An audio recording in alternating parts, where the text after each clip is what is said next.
Hello.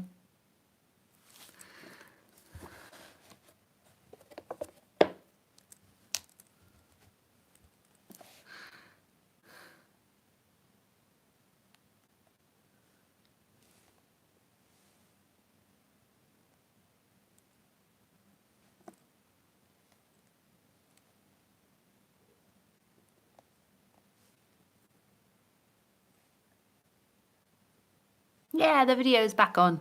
Woohoo! It's working. Okay, so I just go to the next question. Great. Yes, great, Sue.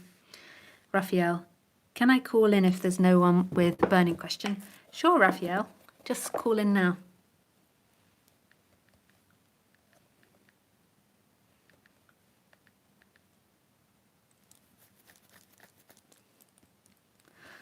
Last question. Thank you so much. What is the difference between yogic practice and marijuana, LSD, mushrooms? Last question. Well, they're obviously quite different because there's many, I mean, in what way? Because there's many ways I can say they're different. They're a substance that you put into your body and you have a particular reaction to it. Whereas practice is like singing a song, a bhajang, or meditating.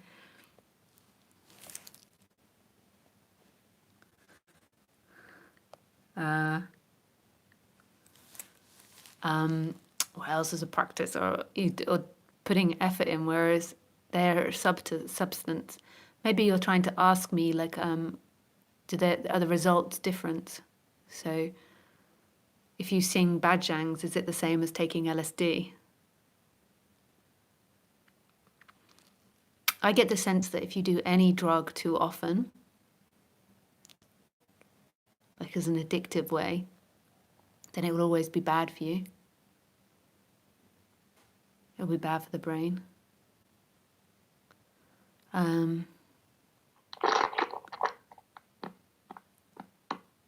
Hello.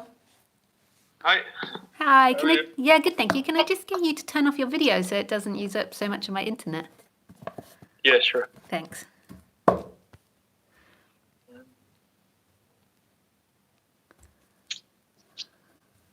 That's better. Yeah, that's it. That's great. Good. How can I help you, Raphael? I don't really have a... Well, I do have a question. Yeah. It's not really a emotional question or a feeling question. It's more like a plan for in the future. Yeah. I went to the Human University again for a weekend. Oh, nice. And yeah, it was really nice. I didn't have so many judgments towards the community and stuff, so I could join into the activities more. Yeah. Fully, and I could let go of some heavy anger I had inside. Yeah. And yeah, by really going into it 100%, it helped me so much. And so I have this question now, maybe to go there for a longer period of time. Yeah. And yeah, I wanted to pass it by you just to see if what you would think about that, or what you could feel. Yeah, if you could feel into it and see if it's the right choice to make. Yeah. I'm not putting the choice in your place, but more like, yeah, what's your opinion on it?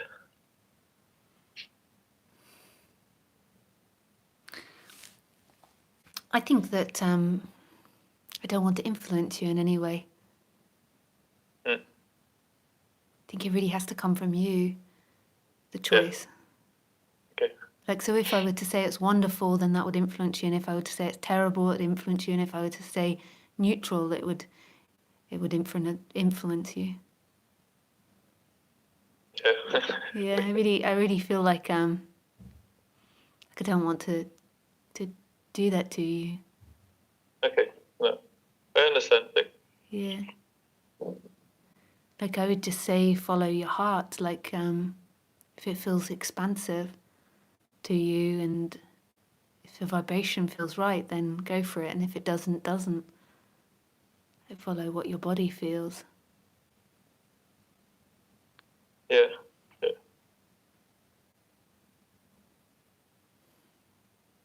I think I have to think about it for a while actually. Yeah. Because I don't know, it has two different sides to it. One is like being in a community and being a real part of it, and the other side is like the techniques they use. They all don't really fit into my body. Let's say some of it's too rough. Yeah. No, I have to think about it. Yeah. Yeah, they can be quite rough, the Osho lot. They can also be really gentle, but like I have met some bulldozers there as well.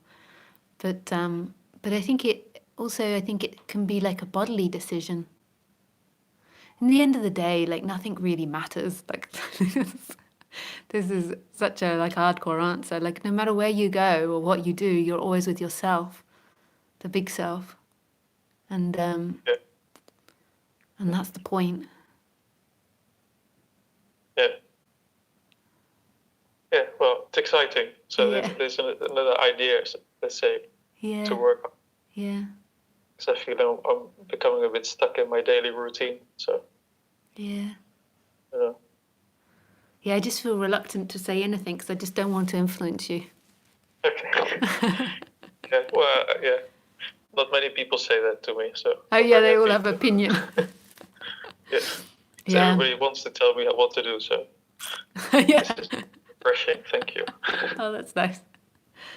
Okay. That was it actually. I just wanted to call in. Yeah. Oh, nice. Oh, well, I wish you the luck with that, whichever one you decide. And whichever one you decide will be perfect. You can't get life wrong. Like we can judge it, like we can say, oh, if I'd done this better, or if I'd done that better, that would have happened. But that's only to help us survive. So we look at situations and we realize like, oh, if I hadn't done this or if I hadn't done that, then this would have happened and it would be better. And that just helps us improve for the next time. But it's not actually a reality. The reality is life can never be any different from the way it's been. And it's always the perfect path because it's the path which is appearing. Mm. And that's what often is overlooked because we spend so much time in what should or shouldn't be, which is relevant because it helps us improve. So say like my partner's teaching me board games at the moment. So if at the end of the board game, like we can analyze it, we can look at it, and he can say you should have done this or you should have done that, and then I can become a better board game player. But in the end, it doesn't matter. So it's the same with life, you mean? Yeah, in the end, it doesn't matter. Like it's the same as what we're doing with life. Like you can look at something that you've done and you can think I could have done this better, and you can tell yourself how you could have done it better, and then you're programming yourself to be more efficient and to protect yourself in the future. You know, like to not make the same mistake. But in the end, we can't have done anything differently, and what we did was absolutely perfect. It's only a survival technique, but we get so invested in shoulds and shouldn't. And the reason we get so invested is because we think the pot of gold is at the end of the rainbow. We think that by doing the correct action, by making the right decisions, we're going to find the pot of gold. But that's the illusion. The pot of gold is in what you're experiencing. It's in your life. It's in what's happening in every moment. I used to love it when Tony Parsons used to say, everyone always thinks that God is in the cathedral, and so every Sunday they go and they worship God in the cathedral. But what they don't realize is God is putting on your jacket, walking out the door, getting in the car, driving the car, the feeling of the steering wheel, parking the car, and walking up the steps. It's every part of it. Like the cathedral, the worship, the place of God is in everything that's happening. And it's only a practicality that helps us improve as a robot, this idea of choice and this idea of what we could or couldn't have done. It's not a reality.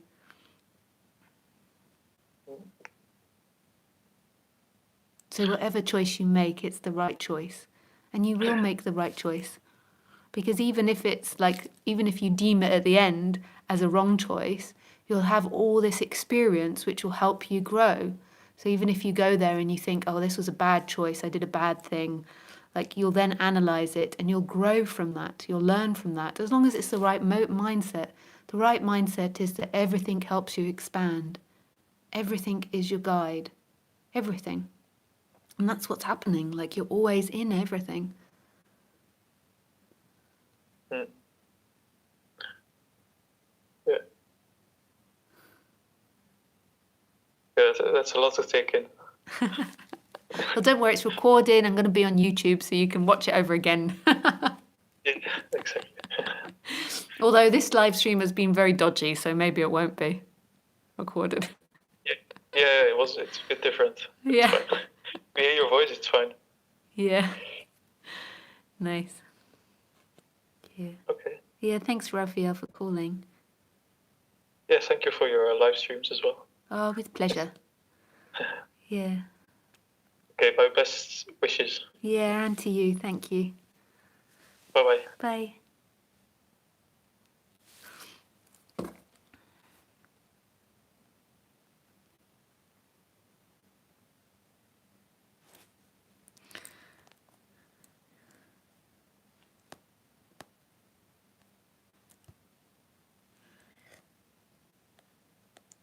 Oh, that was it. I've done all the questions. If anyone else has a question, please write one now. Oh, here we go. Ye ask and ye shall receive. A question. Hi, Lisa. I've been trying to get to who is it that feels, but I always find it's me. I cannot separate myself from any feelings. I cannot see anything beyond than what I already see as me. I cannot get to this who I feel. This who I feel stuck. But who is it that feels stuck? Like, who is it that can't get to?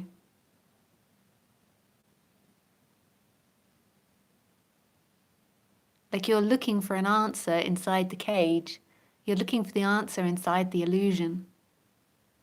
So you're like, who is it? And you're looking at yourself and you're like, who is it? Who is it? But who is it that's even looking? So notice there is this person that's appearing and being experienced. But the experiencer is not a thing that you can ever find or grab onto or see, because it doesn't exist as something. It's not a thing, yet it's in all things. So this you that's looking, that's like, who, like trying to undo, like open the package, rummage through, that person is being experienced. You know that's happening. It's not unconscious. So you're not unconscious of the person, you're conscious of the person. So you're conscious of this person looking, so there must be something conscious of it. But that which is conscious of it is not found, cannot be found, is not in a thing.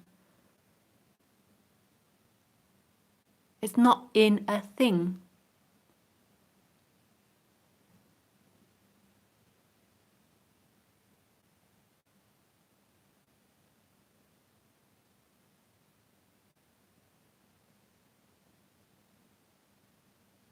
So you will never see it. The person never wakes up.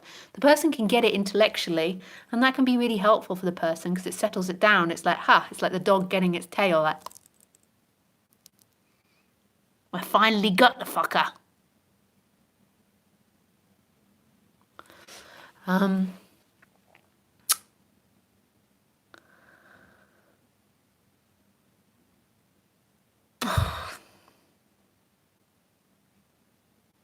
Who let the dogs out? Who? But there's not actually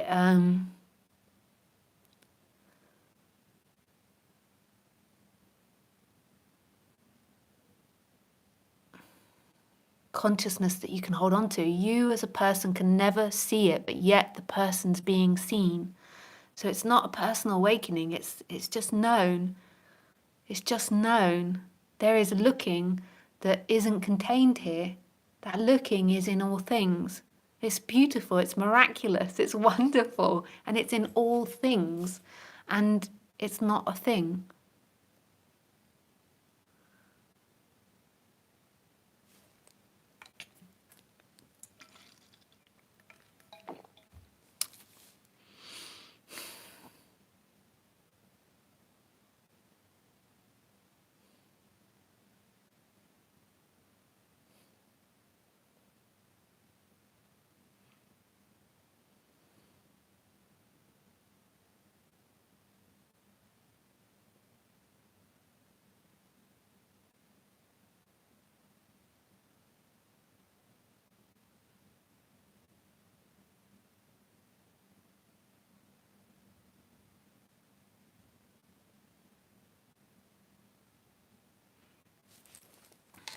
If I can never find who is experiencing me, what's the point in trying? How did you find it?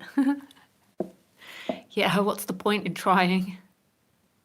I didn't find it. That's your projection that there's a Lisa in here that found it. That's a projection. That's not truth. So Lisa didn't find it. Lisa intellectually got it at stages, and that relaxed Lisa. Like, so the body-mind understood it, but that's not who gets it. Like, that's just the kind of like superficial, like intellectual awakening. Like there's something else. It's like the veil is moved and suddenly it's seen. So imagine if you had a bag, like I've done this before on live stream. So you have a bag and I pierce like 10 holes in that bag. And then inside the bag, I put a light, and that light shines out of the bag. And you could say that light is consciousness, and all the holes are different people. And you believe that that light belongs to you and is in your body, whereas actually it is something that is beyond you and it's shining out through all people.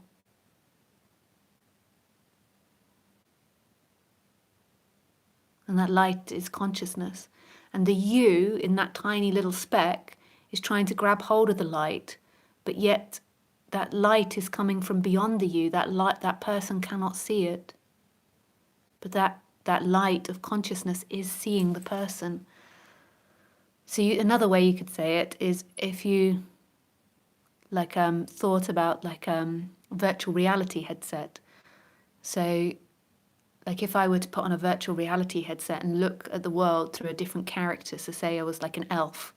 So in this world I'm Lisa, and in my virtual world I put it on and I'm an elf. And then I experience all the feelings and the emotions and the thoughts of the elf. And then finally I forget I'm Lisa and I just believe I'm the elf in this dream. That's what's happening with consciousness. But consciousness isn't a thing. And what you're trying to do is you're trying to find the answer to this inside the elf. Whereas it's not the elf that's got the problem. The elf, so you, is a story playing. There's something that beyond that. So it's like in that, in order for me to remember that I'm Lisa and I'm not the elf, it's beyond beyond the elf. It's not the elf that works it out. Something else just goes back to itself and just known.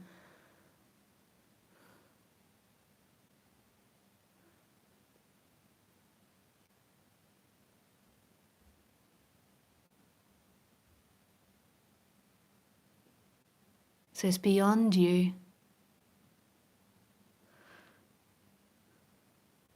The elf is like running around going, who am I? Who am I? But the elf will never find the answer inside the dream. But who is experiencing the dream?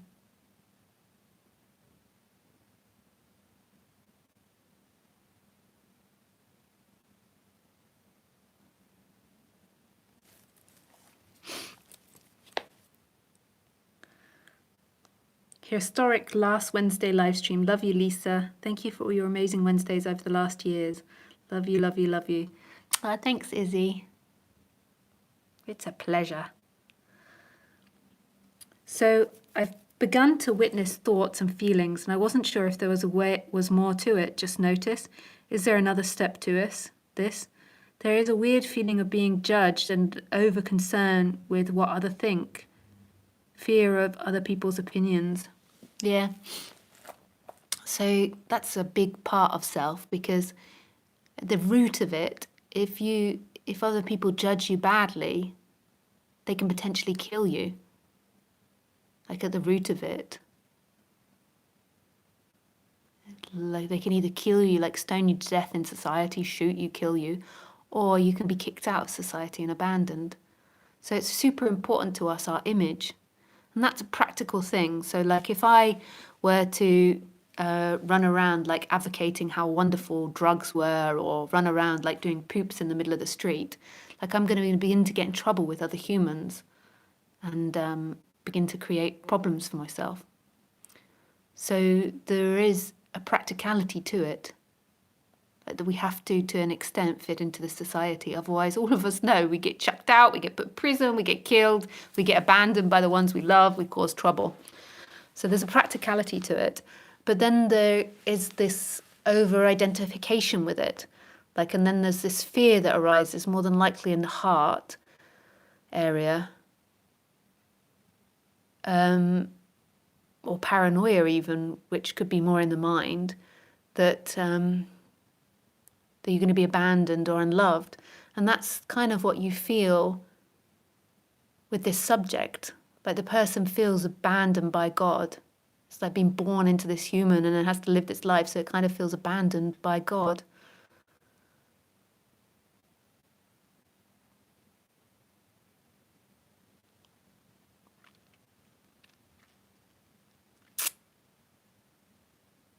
Abandoned.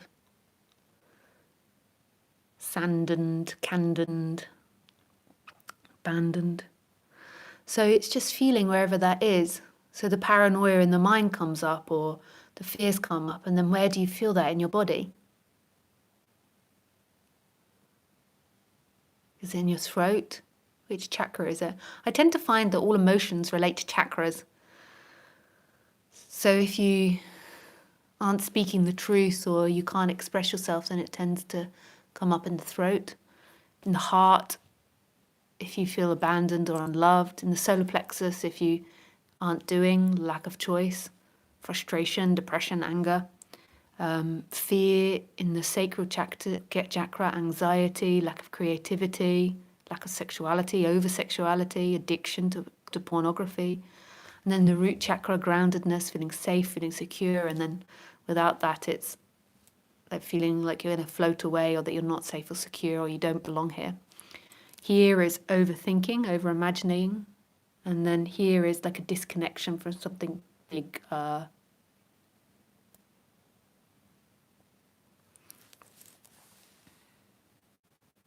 my website, the reference part, there's a book that I've got on there about chakras, and the lady in it speaks about psychology and the connection to chakras, so that you might find that helpful. Hi, Joanna. Hello from Vancouver, dearest Lisa. Glad for you that you have decided to stop one-day video for the time being. Twice a week was a lot. Though I have loved the option to tune in so frequently. I did feel the change coming a while ago, as I suspect others did. You're a gift to all your listenings and learning loves. We will reveal in your Sunday videos. Love and thanks, Joanna. Oh, thanks, Joanna. That's sweet. It's really sweet. I might sometimes do like live videos during the week if I feel inspired to talk. But I've got other things that I have to focus on at the moment. But predominantly a book that I'm writing about a cat called Andrew, which I'm absolutely in love with. But other things as well. Yeah. But thank you for your well wishes and nice words. Hi, Thomas. I would also like to thank you very, very much for your Wednesdays. You lifted the spirit up many times. So grateful to have found you. I see you and me are one. Much love. Oh, thanks, Sue. That's beautiful. Yeah. It's such a long time I've been doing them for. Yeah. And I will resume it again if I finish the book and once other things in my life, like when things get a bit less and I have a bit more time. So, yes.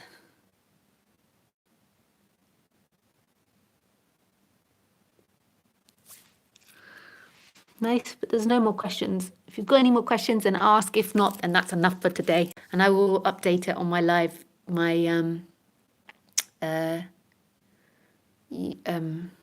YouTube channel and on my website. Yes.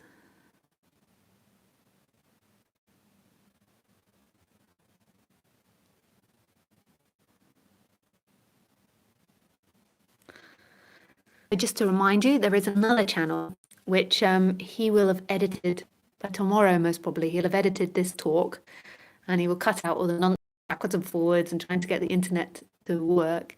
And he'll put it up on his channel, and it's called Video Clips Lisa Cairns. And he also edits clips from old videos as well. So you can subscribe to that. Nice. Yeah, there's no more questions. Okay, I will go. I love you very much, and I shall see you on Sunday at 6 p.m. French time. Goodbye.